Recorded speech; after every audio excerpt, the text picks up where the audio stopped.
খুলনা বাগেরহাট মহাসড়কের নোয়াপাড়া এলাকায় গত সেপ্টেম্বরে ইজি বাইক ও পিকআপ ভ্যানের মুখোমুখি সংঘর্ষে ঘটনাস্থলেই ইজি বাইকের চালকসহ ৫ জন নিহত হন। মুহূর্তেই শেষ হয়ে যায় ৫টি পরিবারের স্বপ্ন। মহাসড়কে অবৈধ যানবাহন চলাচলে এমন মৃত্যুর খবর প্রায়ই শোনা যায়। বিআরটি এর তথ্য বলছে, গত এক বছরে খুলনা অঞ্চলে ৬৪৭টি সড়ক দুর্ঘটনায় মারা গেছেন ৫৯০ জন, আহত হয়েছেন আরও ৬ শতাধিক।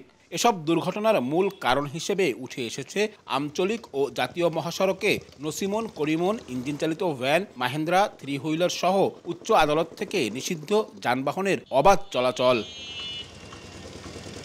ভারী যানবাহনের সঙ্গে পাল্লা দিয়ে এমন অবৈধ যানের চলাচল সব থেকে বেশি ব্যস্ততম খুলনা সাতক্ষীরা মহাসড়কে।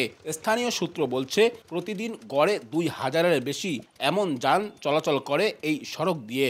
বিকল্প সড়ক না থাকায় বাধ্য হয়ে এই পথে যান চালানোর দায়সারা দাবি ছোট যান চালকদের। বিআরটিএ ও হাইওয়ে পুলিশের কার্যকর পদক্ষেপ নিতে ব্যর্থ হওয়ার কথা বলছেন যাত্রীসহ সংশ্লিষ্টরা। ভিতর রোডে তো ঠিক হয় না, আমরা বিপদে পড়ে চালাচ্ছি। বিকল্পে তো কোনো রাস্তা নাই, শুধু এই জন্য আমাকে এই রাস্তায় চালাতে হয়। আলাদা লেন হলে তো আমাদের জন্য সব থেকে ভালো হয়। অবৈধ যানবাহনগুলোকে নিয়ন্ত্রণ করতে হবে।